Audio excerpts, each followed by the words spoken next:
Čuvajte, čedo moje milo, jezik kao zemlju. Riječ se može izgubiti kao grad, kao zemlja, kao duša. A šta je narod izgubili jezik, zemlju, dušu? Ne uzimajte tuđu riječ u svoja usta. Uzmeš li tuđu riječ, znaj da je nisi osvojio, nego si sebe potuđio. Bolje ti je izgubiti najveći i najtvrđi grad svoje zemlje, nego najmanju i najneznatniju riječ svoga jezika. Zemlje i države ne osvajaju se samo mačevima, nego i jezicima. Znaj da te je neprijatelj onoliko osvojio i pokorio koliko ti je riječi potrao i svojih poturio. Narod koji izgubi svoje riječi prestaje biti narod. Postoji bolest koja napada jezik, kao zaraza tijelo. Pamtim ja takve zaraze i morije jezika. Biva to najčešće na rubovima naroda, na dodirima jednog naroda sa drugim, tamo gdje se jezik jednog naroda tare o jezik drugog naroda. Dva naroda, milo moje, mogu se biti i mogu se miriti.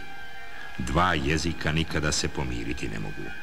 Dva naroda mogu živjeti u najvećem miru i ljubavi, ali njihovi jezici mogu samo ratovati.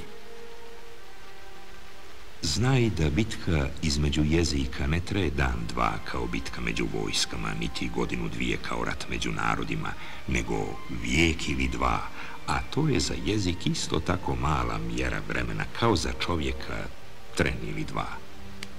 Zato je, čedo moje, bolje izgubiti sve bitke i ratove nego izgubiti jezik. Poslije izgubljenog jezika nema naroda. Čovjek nauči svoj jezik za godinu dana. Ne zaboravlja ga dok je živ. Narod ga ne zaboravlja dok postoji. Tuđi jezik čovjek nauči isto za godinu dana. Toliko mu je potrebno da se odreče svoga jezika i prihvati tuđi, čedo moje milo. To je ta zaraza i pogibija jezika. Kad jedan po jedan čovjek počinje da se odriče svoga jezika i prihvati tuđi, bilo što mu je to volja, bilo da to mora. Čuvajte se inojezičnika.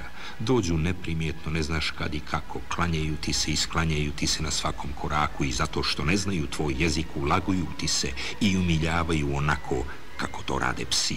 Nikada im ne znaš što ti misle, niti možeš znati jer obično šute. Oni prvi koji dolaze da izvide kako je, dojave drugima i eto ti ih preko noći domile u neprekidnim redovima kao mravi kad nađu hranu. Jednoga dana tako osvaneš opkoljen gomilom inojezičnika sa svih strana. Tada doznaješ kasno da nisu mutavi i da imaju jezik i pjesme i svoja kola i običaje. Postaju sve bučniji i zaglušniji. Sada više ne mole niti prose, nego traže i otimaju, a ti ostaješ na svome, ali u tuđoj zemlji.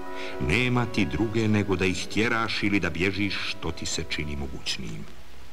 Na zemlju koju tako osvoje inojezičnici ne treba slati vojsku. Njihova vojska tu dolazi da uzme ono što je jezik osvojio. Jezik je tvrđi od svakog bedema. Kada ti neprijatelj provali sve bedemi i tvrđave, ti ne očajavaj, nego gledaj i slušaj šta je sa jezikom. Ako je jezik ostao nedirnut, ne boj se. Pošalji uhode i trgovce, neka duboko zađu po selima i gradovima i neka slušaju. Tamo gdje odzvanja naša riječ, gdje se još glagolja i gdje se još kao stari zlatnik obrće naša riječ, znaj da je to još naša država bez obzira ko u njoj vlada.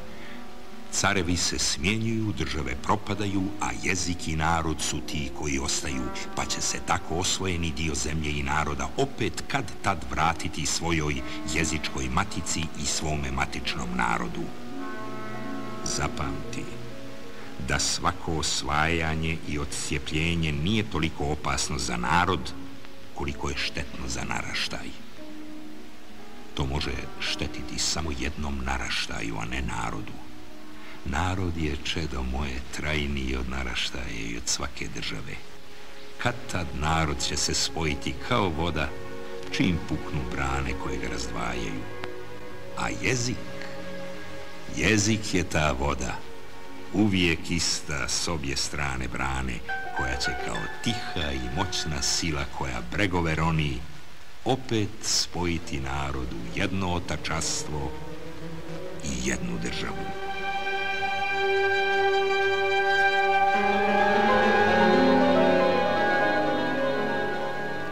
Narod koji izgubi svoje riječi prestaje biti narod.